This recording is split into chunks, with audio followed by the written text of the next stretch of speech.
好啦，我哋嘅嘢食就到咗啦。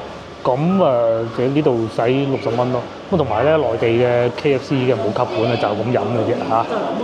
係啊，同埋呢個包細啲喎嚇，都係咁噶啦嚇。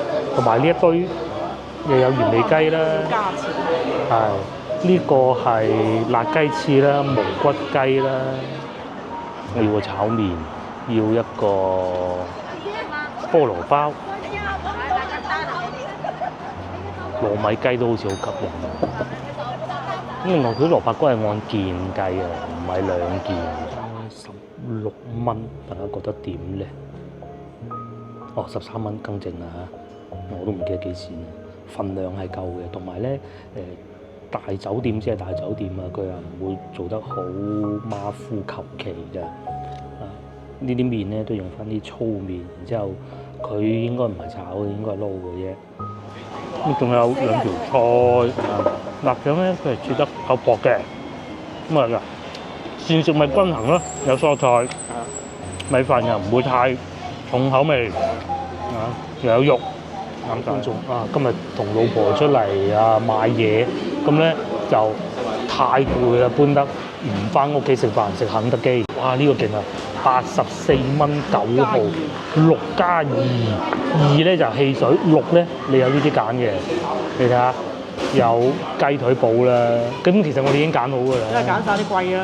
就係薯條啦，雞，係咪啊？使唔使揀個薯條啊？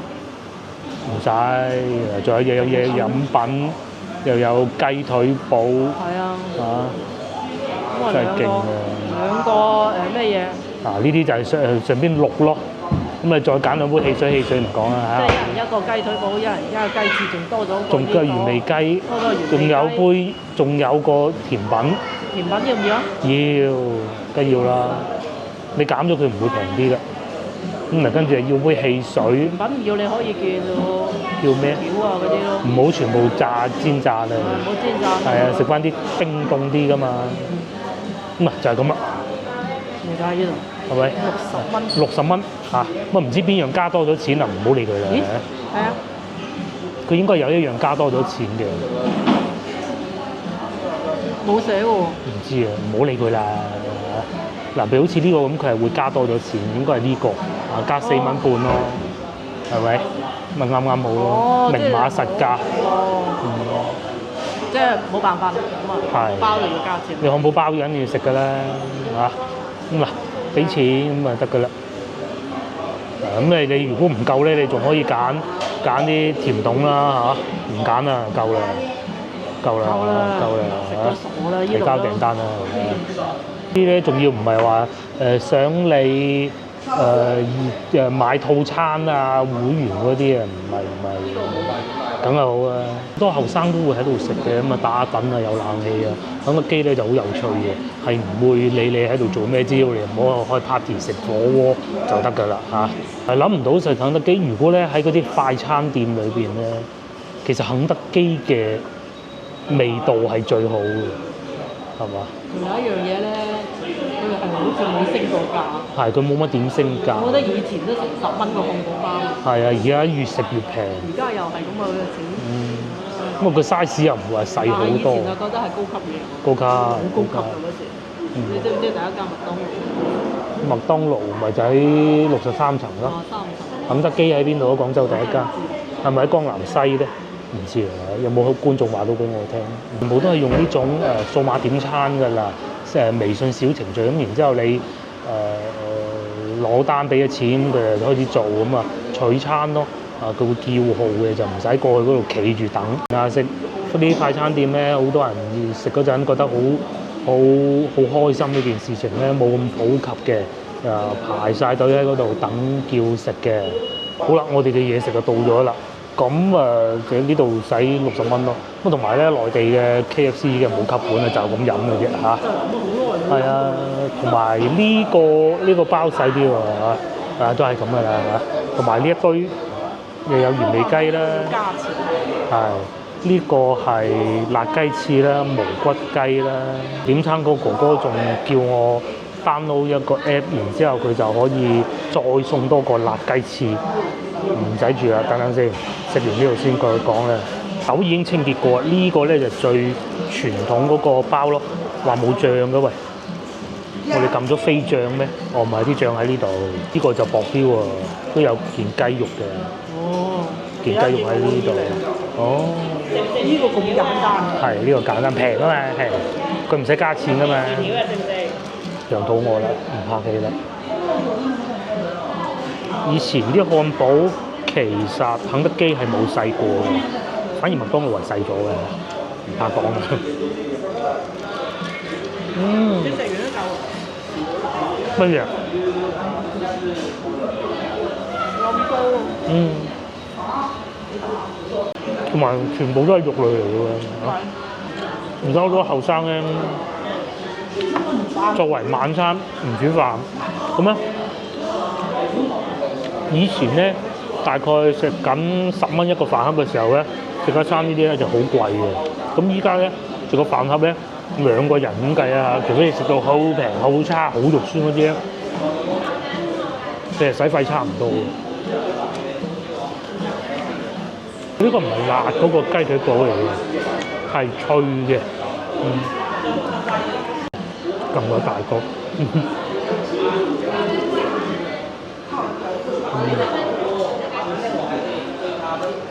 一杯檸檬茶添，我哋全部都揀咗非冰嘅。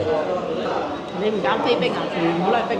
係咯，咁我喺香港飲過檸檬茶，就係咁樣。香港嗰個唔係嘅，個蓋揭起身有包糖漿咁浸落去，嗰個檸檬係分開嘅，就唔同嘅。咁以前咧去肯德基或者麥當勞食嘢係好隆重其事嘅，咁依家就梗係唔會啦。同埋個女下星期都去麥當勞翻工啦，係嘛？星期一係咪？哦。自己揾。啊！因為暑期工好容易揾嘅啫，係。40個喎，請40個人啊！佢可能會分配佢其他唔同嘅店，叫佢北京路啊嗰啲咁咯，冇所謂啊，唔係黃埔得嘅。咁啊又要向，唔知而家仲使唔使買衫咧？以前係要㗎，要自己俾錢買一套衫咁嘅，包唔包㗎？包。好似話而家法律唔俾咁做，咁然之後就自己要買對黑色嘅鞋，同埋自己去體檢，即係驗到你有冇體檢要自己俾錢嘅，咁咯，要有健康證啊嘛。幾錢一個鐘啊？14人定18啊？14蚊啫。咁咪開心下識個朋友啫嘛，係咪先？做完啊，食翻都唔止14蚊啦。咁之前好似去試過工嘅，但係咧就唔試工唔可以俾錢，就俾翻張優惠券咁嘅，好似係呢個唔知大家中唔中意食呢個咧？呢個係辣雞翼啊！咁咧佢出咗之後咧一段時間啦，麥當勞都出啦，麥當勞嗰個辣過佢哋好多嘅，咧係差唔多個東西嚟嘅。但係咧當時我記得喺麥當勞出嘅時候咧，身邊有朋友喺麥當勞做都高層嘅，即係店嘅高層嘅。咁佢哋會試食嘅，佢都話：哇，好辣啊，好難頂喎咁樣。咁咧有差異化啊嘛。呢個咧就冇咁辣嘅。跟住咧呢個脆漿咧就好講功夫嘅。呢個都唔算太脆。好似啲雞翼你可以食到幾隻，佢嗰個脆漿咧唔會硬牙嘅，同埋咧麥當勞嗰個咧食完咧其實頂籠食2隻嘅，食完你就會好辣好難頂嘅，要飲好多水，飲得水多咪食唔到咯。但係呢個就唔同嘅，呢個咧冇咁辣嘅，其實可以食到好多隻，我起碼可以食到4隻。嗰個咧就係近呢1-2年出嘅產品，叫無骨雞柳，好似係佢裏邊有一條骨嘅。都係好有脆漿嘅，都係雞肉嚟嘅。可能嗰件雞條嘅，但係佢裏邊一條骨，呢啲懶人食仲好，即係有嘅時候你可能睇波咁食啊。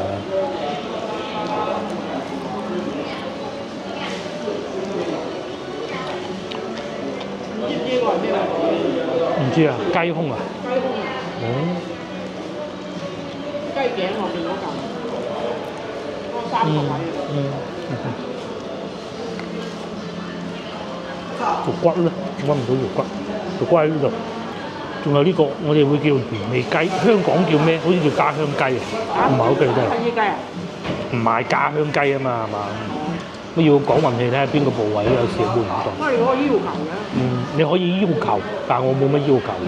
要三角位，佢哋有一個專業嘅名詞叫大腿。嗰嚿最好食，最多汁。咁啊，雞髀都唔差其實。好鹹。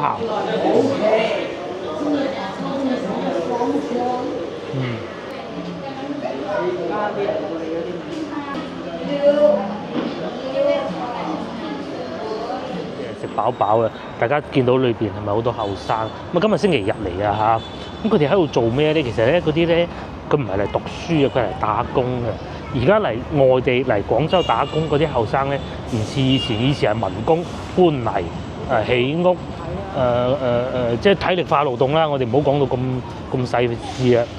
依家咧就唔同嘅，佢哋可能會係資深啲嘅時間耐啲，可能做喺店長啊。咁如果你話低層次咁嘅快餐店，實請你有手有腳。喺呢度星期六日咁啊，一係咧就星巴克坐下咯，一係咧就肯德基坐下咯，肯德基係食嘢，星巴克嘅係飲嘢。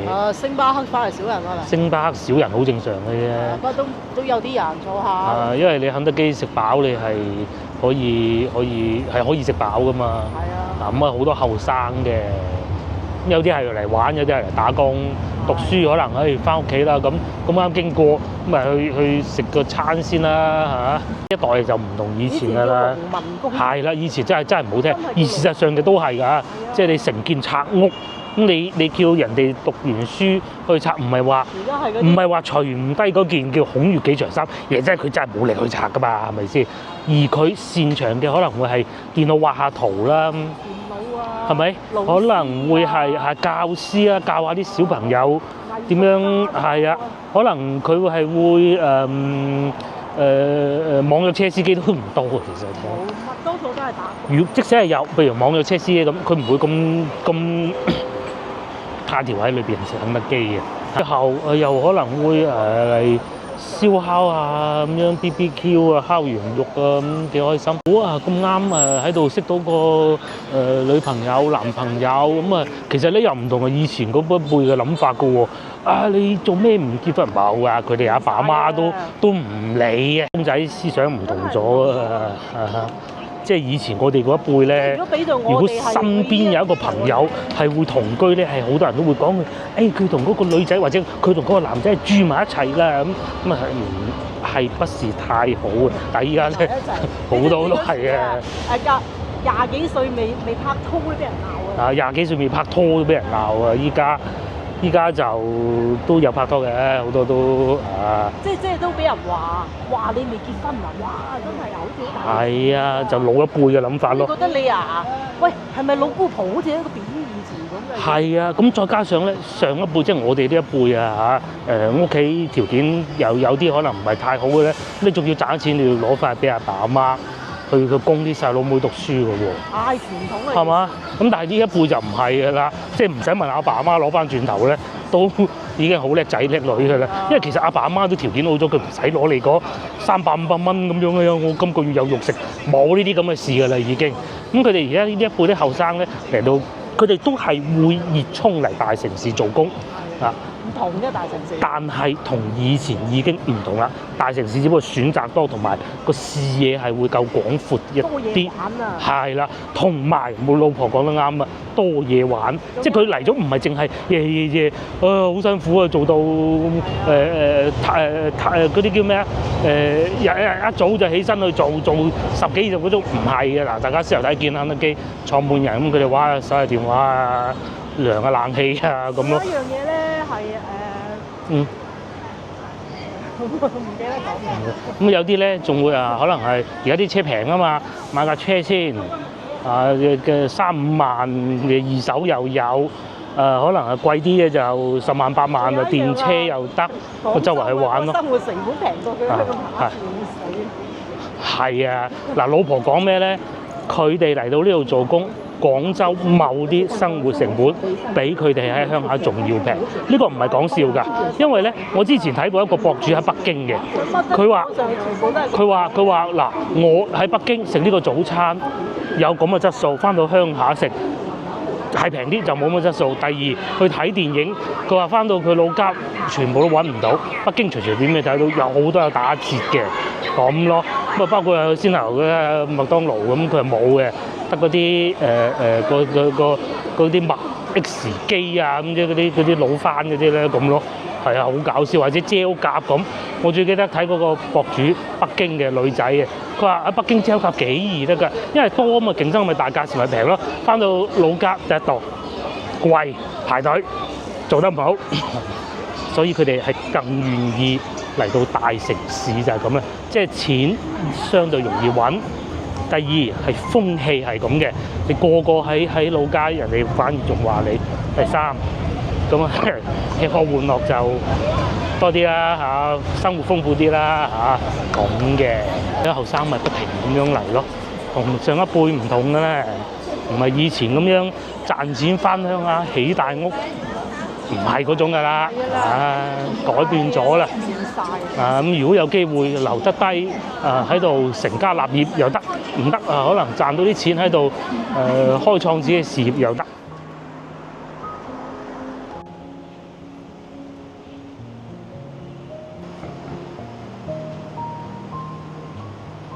各位早晨，又嚟到朝頭早，而家過7點無耐啊！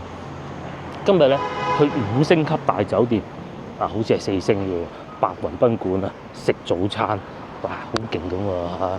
咁啊啱先行過嗰度睇見咧，大家都應該睇到咯，嗰個新樓盤係我屋企附近嘅，咁要賣到7萬幾蚊，但係其實係冇人買嘅。咁同埋咧，即係呢啲新樓盤啊7萬幾嘅，我哋嗰啲舊到不得之了嗰啲咧，冇可能7萬幾蚊嘅嚇。咁比較舊啊，呢啲咧似我屋企嘅樓齡嘅，咁啊行前啲仲有啲再舊少少，好似呢啲咁樣啊，再舊啲嘅。咁呢度附近咧有好多山啊路咧，其實唔係好平整嘅。啲咧先頭我哋見到嗰個樓盤咧叫半山豪庭啊，個名幾勁啊！最初咧好似一發售賣10萬蚊嘅。咁通常啱新發售嘅樓盤係會賣得貴啲嘅嚇，慢慢就降價啦，降到咧就聽收音機話8折啦都有，咁而家7萬5添咯。咁同埋咧有觀眾就話：哇，咁咪蝕死佢賣唔出。其實咧係咁嘅，即係你問我知啊，底度我唔知啊。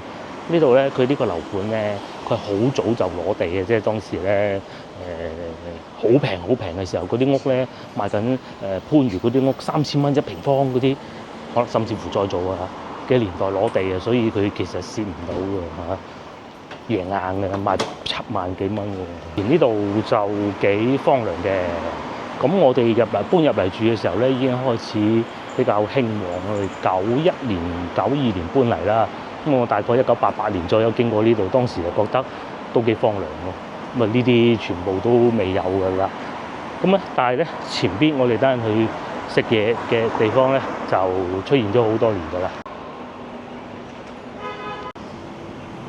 先頭講出現咗好耐嘅就係呢個啦，白雲賓館，唔係5星級嘅，4星級嘅啫。隔離嘅友誼商店啦，都係出現咗喺呢度附近好多年㗎啦，唔係80年代，好似係50年代就出現㗎啦。包括白雲賓館都係啦，都曾經試過係中國最高嘅一棟樓嚟㗎。而家就梗係唔係啦。咁我哋要食嘢嘅地方咧喺前邊，就係面前呢一度啦，係呢個白雲賓館嘅外賣部喺度賣嗰啲早餐嘅，綠色嗰架車隔離。綠色嗰架車咧長期都會喺度嘅，我哋每一日經過都會見到㗎啦。但係白雲賓館嗰個早餐檔咧就淨係朝頭早先有嘅啫。睇下買啲咩食咧今日都多人買㗎喎。錯就喺呢度，係喎，佢寫5星外賣喎，咁係咪真係5星級酒店咧？我真係唔係好記得，但係我印象中佢係4星嘅。有啲咩咧？油炸鬼5蚊，糯米雞9蚊，同埋牛雜都有喎，菠蘿包又有叉燒酥、炒麵，哇！炒麵13蚊。然之後豬腸粉13蚊。我要個炒麵，要一個菠蘿包，糯米雞都好似好吸引。咁另外佢啲蘿蔔糕係按件計啊，唔係兩件嘅。買咗早餐咧19蚊，其實都算比較貴嘅，咁但係就睇上去質量應該會好啲咯。咧就不設堂食嘅，其實喺疫情啊經濟好差啊冇得堂食嘅時候咧，佢哋曾經做過嘅。咁至於由此推斷係咪經濟好差咧，我就不得而知啦。不過咧，你話好好就一定唔係㗎啦。雲賓館就喺呢度上去咯。咁我唔喺度食㗎啦嚇，因為人哋外賣嘅，冇嚟走去肯德基嗰度食㗎。返公司再講啦。咧就住喺淘金站呢度附近嘅，咁啊大家唔知會唔會喺度偶遇到我？其實咧淘金站咧上邊係幾多寫字樓㗎，係越秀區為數不多咧咁多寫字樓集中嘅地方。咁你啊以同以前比，梗係失色不少啦。附近咧都有幾棟寫字樓喺呢度㗎，咁所以去到返工放工嘅時間咧，呢度係會幾多人嘅。喺越秀區嚟講咧，呢度都算可以啦。不過而家7點幾，梗係冇咁早有人開工啦。先頭買早餐嘅咧，買早餐嗰啲都係喺呢度附近住嘅返工嘅人咯。講通常啊嚇，我唔係全部冇統計過。其實打工仔好少會喺呢邊租，因為租屋嘅話咧，你無非都係一個為咗方便啦、平啦，一係嚟做工冇理由使咁多錢去租屋嘅。譬如話一啲比較好嘅單位，琴晚問個老豆啦，喺我哋樓上嗰啲咧，因為屋企面積比較大嘅，樓上嗰啲咧咁舊都要租到4-5千蚊，佢冇必要嘅。你話如果同個女朋友2個人，就算8000蚊一個工資，其實都幾好咯，可15000啊 share 起身咧都有啲吃力嘅，冇必要，唔係有吃力嚇。坐地鐵啦，呢部車咧就喺珠江新城開過嚟嘅，咁而家呢個時段梗係冇人開工㗎啦嚇。上一個環節食肯德基嗰陣咧，咪同大家講過嘅，話上一輩咧嚟廣州做工或者嚟大城市做工嘅人咧，都係從事體力勞動為主嘅，好似前邊呢幾位先生咁樣啦嚇，佢哋要帶住工具去開工咯。咁但係你話好似以前咁樣要好體力化咧，其實已經唔係。第一，佢哋已經應付唔到；第二咧，好多事情咧都係機器可以代替到㗎啦。咁佢哋咧一來年紀大啦，二來咧冇咁多工種可以選擇到啦，都係做下散工咯。咁繼而之咧，就係佢哋嘅第2代甚至乎第3代出現㗎啦。咁佢哋第2代、第3代如果能夠喺廣州立足得到嘅咧，其實一定係唔會再從事好似上一輩咁樣嘅咁體力化嘅工作㗎啦。讀書梗係用電腦㗎嘛，撳電腦梗係好過搬泥㗎嘛，係咪？唔係話搬泥唔好啊，冇人搬泥而家都冇屋住，只不過咧。搬泥咧就梗係賺得少過撳電腦啦嚇。度咧就係廣州火車站啊，傍晚7點係咁多人，朝頭早7點一樣係咁多人，傍晚會再多人啲。咁啊，大家見到點解會咁多人咧？其實喺香港唔係太容易見到呢情景嘅，因為咧中國你係隨便流動得到噶嘛。你喺湖南一個農村啊，已經忙完農活，係咪未聽過呢字啊？咁做乜嘢咧？梗係外出做一啲散工嚟幫補家用㗎啦。咁啊，女士可能係家政搞衞生咯。咁啊，如果係男士咁啊，可能去體力化啲咧，裝個櫃啊，幫人揼個牆啊，咁類似呢啲咯。咁其實就算有得俾佢揀咧，佢哋都唔會揀長工㗎。因為要忙農活㗎嘛，即係翻屋企耕田係真嘅啊。相比之下，後生嗰輩咧就唔會翻去忙農活翻去種田嘅嚇。第一佢哋唔識，第二佢哋亦都唔會做。咁咧好多時候咧就會變成係有長工，即係譬如可能係一啲文書上邊嘅工作啦，又或者銷售方面嘅工作啦，係要長工㗎嘛，係嘛？你做半年翻屋企咁唔得㗎嘛。個車站咧特別多人，因為係火車站啊。咁啊，好多人咧就搭火車喺度落車咯。不過而家少咗啦，因為廣州火車站咧已經冇咗以前嗰啲綠皮火車，又好似剩翻好少嘅啫，全部都係嗰啲動車嗰啲啊。7點幾鐘咋，幾多人？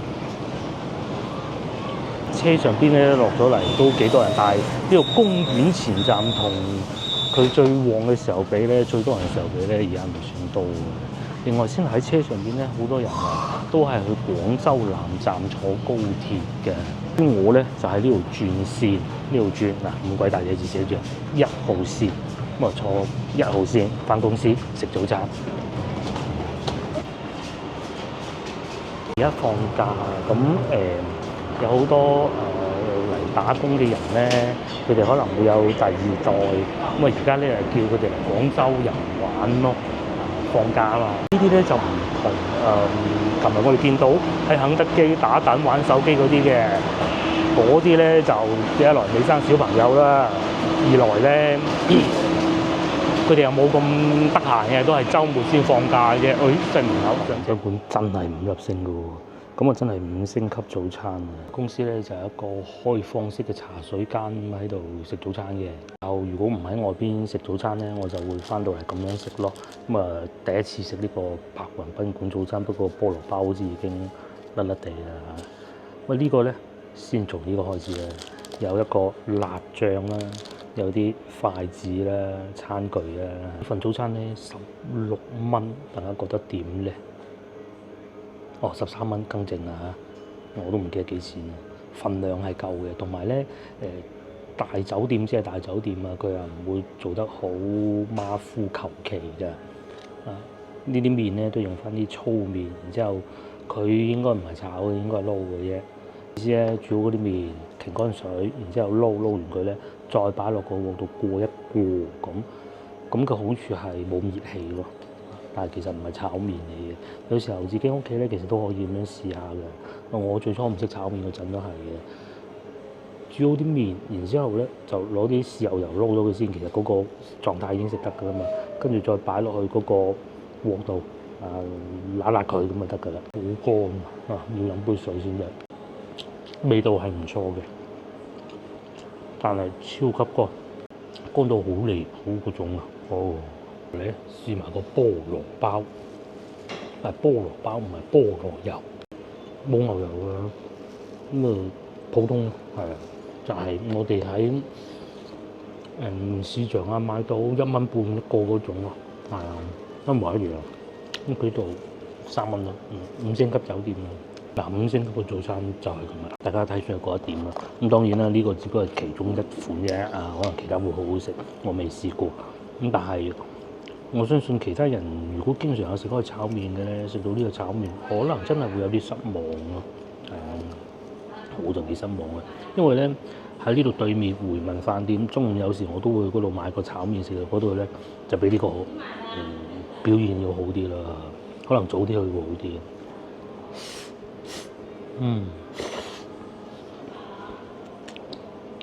不過味道真好。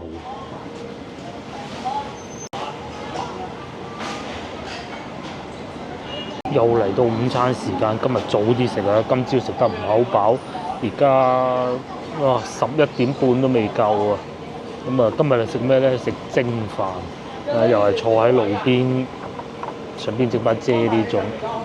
我知點解咁貴啦！肉片飯係蒸飯，再加料，一加料咧就貴㗎啦。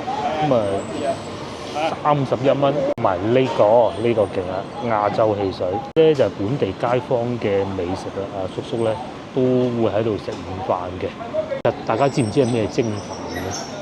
嗰度有個籠，大家睇唔睇到？就係咁蒸，係咁蒸。以前有一段時間我好中意食㗎。下邊會墊塊荷葉，之後咧你就落咗單，咁佢個飯咧就可能會簡單蒸好下，但係如果有啲講究嘅咧，就你落咗單先蒸嘅嚇，咁啊邊樣做法咧，就睇老闆嘅妥唔妥協啦。咁如果佢係妥協嘅，想做快啲生意嘅，咁就蒸好啲飯先。如果佢想做得好味啲嘅，咁就客人落單先至蒸飯，最尾咧就擺啲料咁嘅。我所在位置光孝路啊，呢條街咧好多嘢食嘅，譬如話對面呢個煲仔華啦，咁啊食煲仔飯嘅。味道咧就梗係唔夠我最中意嗰幾間好啦，咁但係其實都唔差嘅，起碼坐得舒服嘅，因為天氣炎熱，你食煲仔飯係要坐得舒服嘅。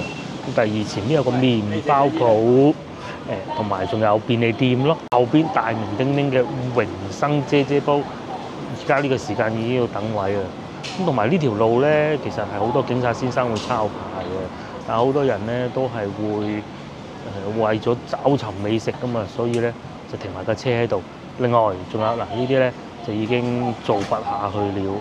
喺後邊嗰個香港保險公司門口嗰度對面咧都仲有幾間唔錯嘅餐廳嘅嚇，我哋等嘢食。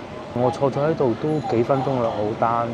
咁我極有理由相信啊，老闆咧係我落咗單先蒸飯嘅。咁佢哋因為蒸籠其實可以幾快㗎嚇，肉啊更加添啦，好快熟嘅。咁啊呢樣係好嘅。叔叔係食呢個係黃鱔係嘛？黃鱔再加隻蛋。於我呢個咧就係肉片啊。個皮啊難整啲。哦。而且再加上佢咧就好軟㗎。係。得閒啦，叔叔就教路啦。都幾喎，廿幾。都幾多喎嚇。叔叔呢度就黃鱔飯，叔叔知道點解嗱，解釋咗點解要出嚟食黃鱔飯，係咪？因為黃鱔飯係都幾難處理，咁啊再加隻蛋。我呢個咧，佢個肉片就咁嘅，肉片其實就屋企整得到，花肉。呢個屋企難整啲啊。係。中午翻工食飯就冇所謂嘅啦嚇。我贏呢陣，你哋仲係後生喎，仲做嘢係嘛？我哋係食共產黨㗎啦。平又係咁食，貴又係咁食，就係我哋廣州人嘅精髓係嘛？叔叔咧係搭台嘅，我哋即係點解叔叔搭台？因為嗰把風扇對住我哋呢邊吹，咁所以坐埋一齊就唔識嘅係嘛？點稱呼啊，叔叔？我姓黎。哦，黎叔叔啊！我食飯先啦。我姓畢啊，畢業嘅畢。畢啊，畢生。係，你好。呢個煙齡大過你年齡啊，個仔個樣啊，你冇得。係喎。4年10月。哦。叔叔特別好傾啊！講下我飯先，其實咧我最初想要嗰肉片唔係咁㗎，佢呢個出咗嚟係花肉，咁啊知道就得啦嚇，咁啊但係當然咧都係真材實料嘅，同埋咧同啲本地街坊食嘢咧，你就知道當地人係點樣生活嘅。咁啊叔叔你係食煙仔嘅，咁其實我就冇乜所謂啊，我唔食煙仔，但係因為戶外，但係咧叔叔咧就講咗個廣州人嘅精神俾我聽咧，就係咩？其實正如我哋成日講。貴嘅又食得，平嘅又食得，係嘛？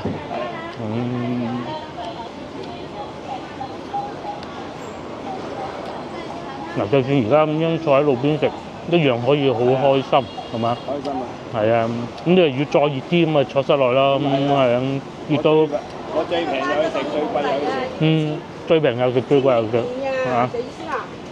就唔係我講嘅嚇，睇下件瘦肉先啦。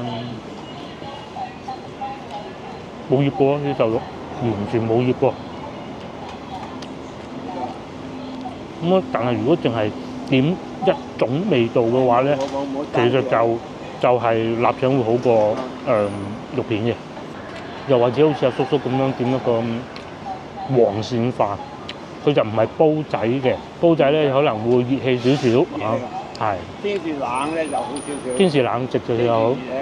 就係咪我哋平時喺影片都係咁講㗎啦？啱先講完天氣熱嘅，都係要食熱嘢嘅。我哋廣東人就，但係就算幾熱都係要食熱嘢，唔同可能外國人有啲咧凍熱天咧就食凍啊，但係我哋都係食熱嘅。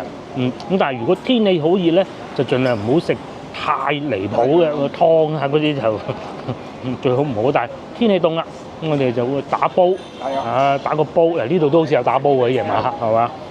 咁嘅，佢蒸飯係咁嘅。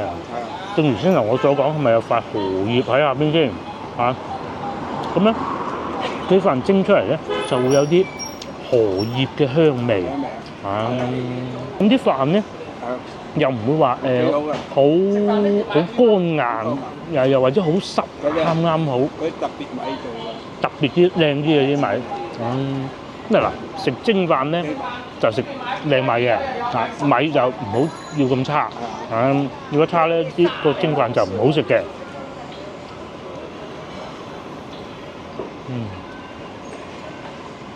另外仲有一個咧，點解我哋要嚟出嚟食蒸飯咧？就係屋企比較難蒸到嘅，好難把控個火候，好難搞嘅。包括一個煲仔飯啊、蒸飯都係咁你話電飯煲面蒸排骨咁啊，屋企搞得㗎啦。咁仲有兩條菜臘腸咧，佢係切得夠薄嘅。咁啊膳食咪均衡咯，有蔬菜，米飯又唔會太重口味又有肉，啱晒啊！整咗個雞蛋落去。哦，加咗雞蛋落去。嗱咁仲可以加雞蛋嘅。可以加。不過咧，佢個雞蛋。個雞蛋喺下邊啊，等佢焗住一陣先，慢慢熟，半生熟。有啲咧又我中意食生，我咧等佢焗一焗，即係話啲飯。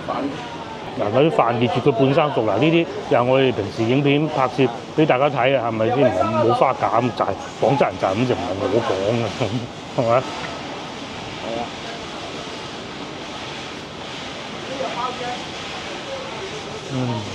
咁咧，我哋後生咧就中意呢啲嘅，咁再後生啲咧就要飲一杯杯嗰啲奶茶嘅，係嘛？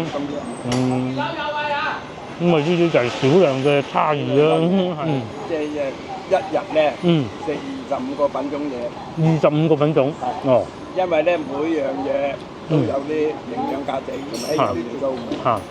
即係最好一日，即係你朝頭早飲茶就食3幾樣。但呢樣我就一個。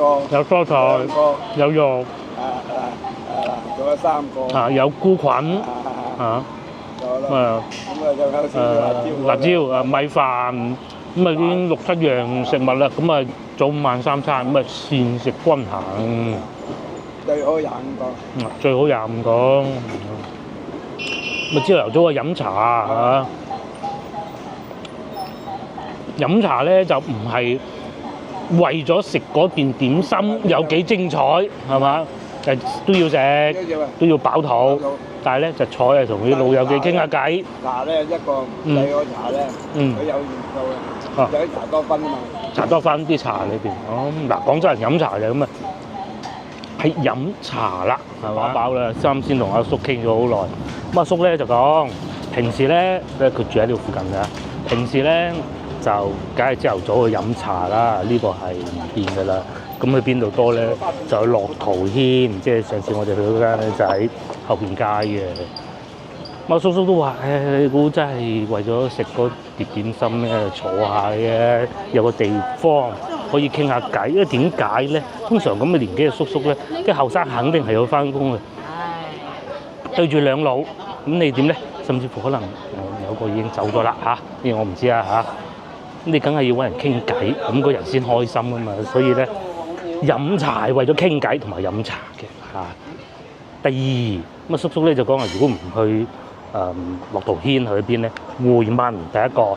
第二，如果有同事約嘅咧，就可能行遠啲去紫藥禮，坐得舒服啊嘛。有人可能有冇人沖埋茶我唔知啊。傾下偈，最緊要係傾偈。附近咧都好多一人飯堂嘅，譬如好似呢個咁都城。叔叔話咧就即係諗完諗淨諗唔到，如果中午冇約人嘅話咧，呢度係其中一個，但係食得最多咧，一定就係先頭我哋嗰間蒸飯。咁蒸飯咧，佢就喜歡先頭我哋聽見啦嚇。點解要食黃鱔飯咧？就係屋企整唔到，咁有時咧田雞都得嚇，或者咧白線就貴啲，佢咪日日食白線就頂唔順嘅嚇，即係過日子噶嘛。但係又唔可以話難食嘅喎，咁啊翻屋企蒸白饅頭咩咁梗唔得啦。廣州人嚇基本上就係咁啦。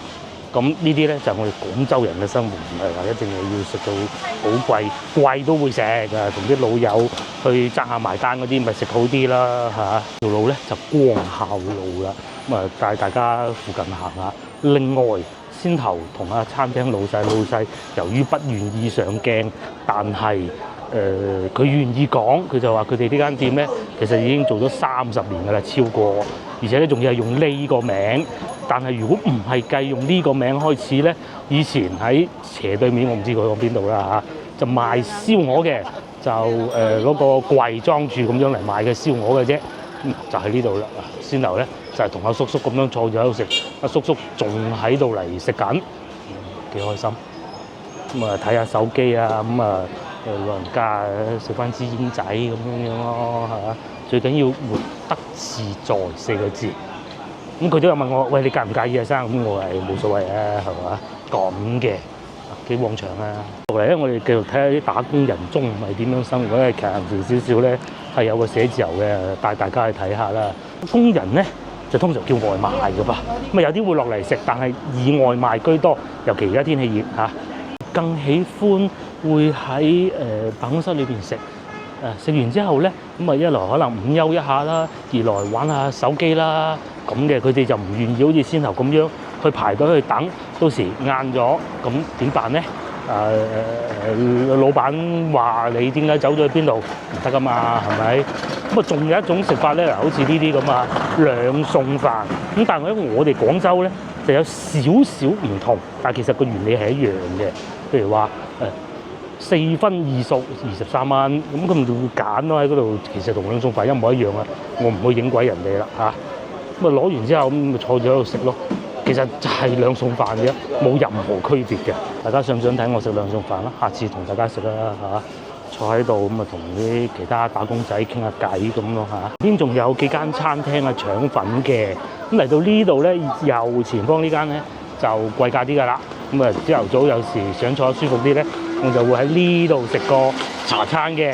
咁啊呢度咧最主要咧就係保險業從業者聚腳地啊嚇。咧嗱呢個和平館，咁佢哋咧就香港保險公司咁啊落嚟呢度食個早餐咁啦。至於左前方就係唔係講呢個新開啲檔啊，喺呢度啊。香港保險公司嘅分公司就喺呢度噶啦。咁嚟到而家呢個時間咧12點差唔多啦，咁啊梗係要開飯啦嚇。同埋我個女今日晏晝喺麥當勞開工，不過唔係呢間咯，一間集中，然之後分配佢去唔同嘅店嘅。至於去邊間其實佢仲未知。咁但係因為咧佢係未成年人，但係根據國家嘅法例咧，未成年夠16歲都可以打工㗎嚇。但係咧有好多規限嘅，譬如話一星期唔可以超過3日啦，每次唔可以超過3小時啊，類似呢啲咁樣樣啦嚇。咁所以佢都係去開心下嘅啫。有麥當勞咧就係呢度嘅，同埋係咪香港保險公司啊？咁啊呢度勁啊，可以直接落得到啲地鐵嘅。我憑印象應該之前試過一段時間係都係港資嘅，唔知係客服中心抑還是係點啦。後來咧就變咗保險公司咯。至於打工仔係點咧？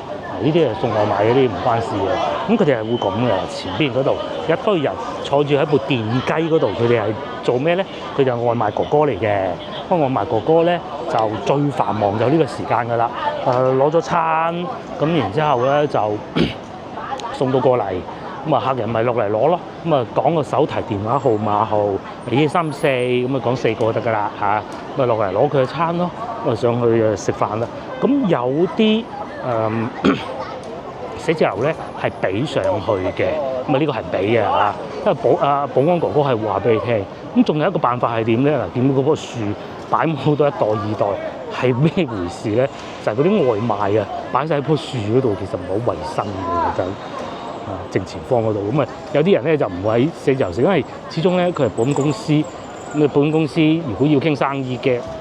可以唔翻嚟都得㗎嘛嚇，咁佢哋可能會今朝早話唔定我估嘅啫，開完個會咁啊見客㗎啦係嘛，傾嘢㗎啦，咁咪所以咪走咯，就未必會喺寫字樓嗰度食嘅。嗱呢啲大家應該都好耳熟能詳㗎啦。美團外賣係咪？而家外賣大戰啊，有3家，有紅色嘅京東，咁仲有就係藍色呢個咧就係阿里集團嘅，其實都係啲大集團嚟嘅嚇。然之後再往前少少咧，呢棟又有一棟寫字樓。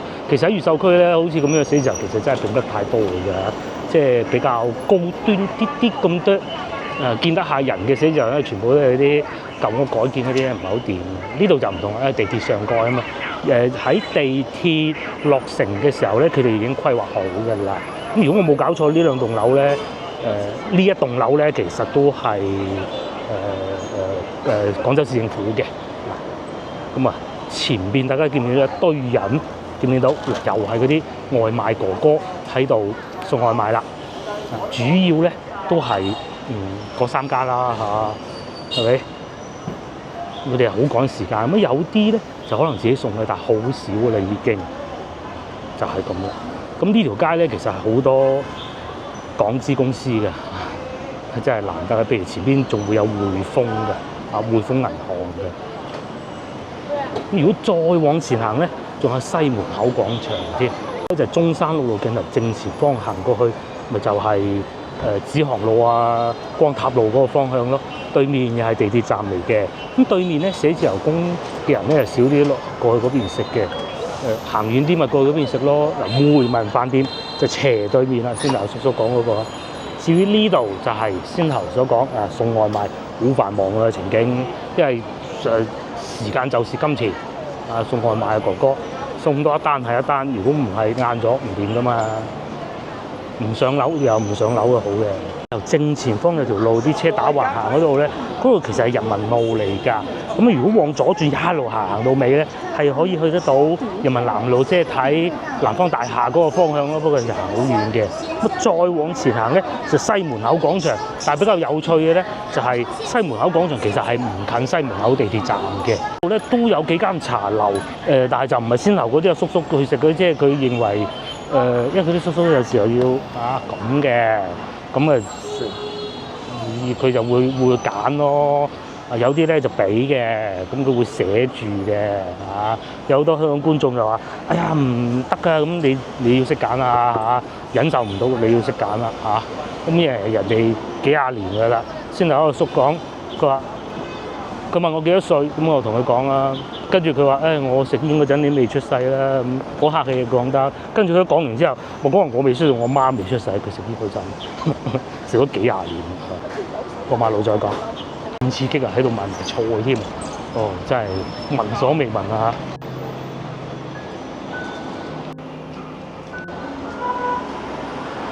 風頭意猶未盡，呢度仲有甜品食喎，我覺得可以食一個。去前邊睇埋先。錯啦，就係呢度啦，呢度都有一個寫字樓嘅，喺越秀區為數不多咁大堆寫字樓啊呢度都可能係最後一間咁滯嘅啦。咁其實仲有其他寫字樓嘅，但係咧好有可能係譬如好似嗰啲咁，佢啲係成個公司噶嘛，係咪？佢就唔係話到租出去俾人噶嘛。咁又或者富邦中心，佢都唔係話專門係主要做寫字樓嘅咯，都有，唔係冇。西門口廣場咧，同富邦中心係差唔多噶啦。咁佢後邊咧係會有住宅㗎，係同一個發展商做嘅，係咪好搞笑？因為我有親戚就住喺後邊，都好耐未見過佢。嗱呢度咧就相對又冇咁繁忙啦，係咪？嗰啲送外賣各種嘅，同先頭比起身，梗係先頭嗰啲港資公司，梗係要快啲做工啊嘛，係嘛？呢邊咧就有幾間係嗰啲大餐廳大集團就喺呢度做寫字樓嘅。對面富邦中心係咪都有？樂圖軒啦都有嘅。呢啲咧就係我哋廣州人嘅生活，無論從其實先頭我係唔想表達呢個係冇預計到要影到阿叔叔，我點知阿叔會嚟咧？係咪先撞到舊同事添？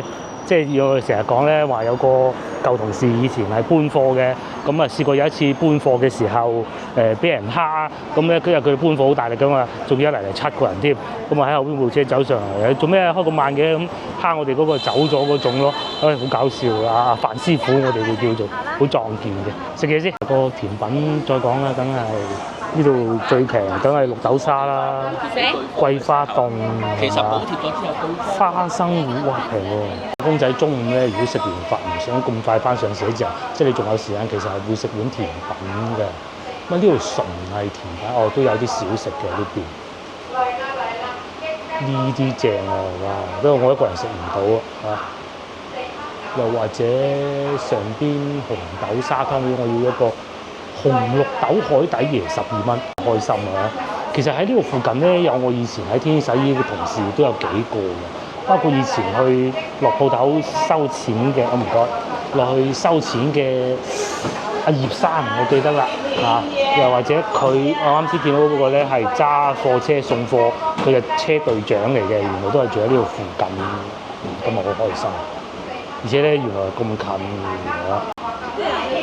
呢碗糖水12蚊，紅豆綠豆混埋一齊，再加埋海底椰，同埋仲有好多椰汁喺度，12蚊嘅。早知先頭叫埋范師傅過嚟食甜品，不過睇佢樣似趕住返屋企食飯，佢夫人都管得幾嚴。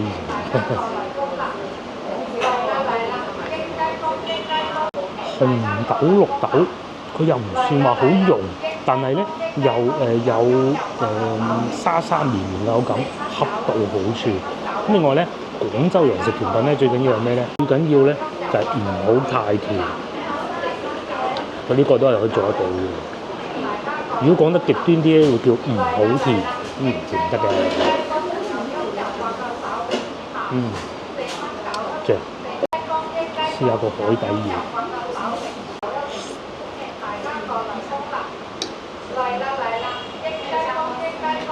呢個海底椰就咬得到嘅。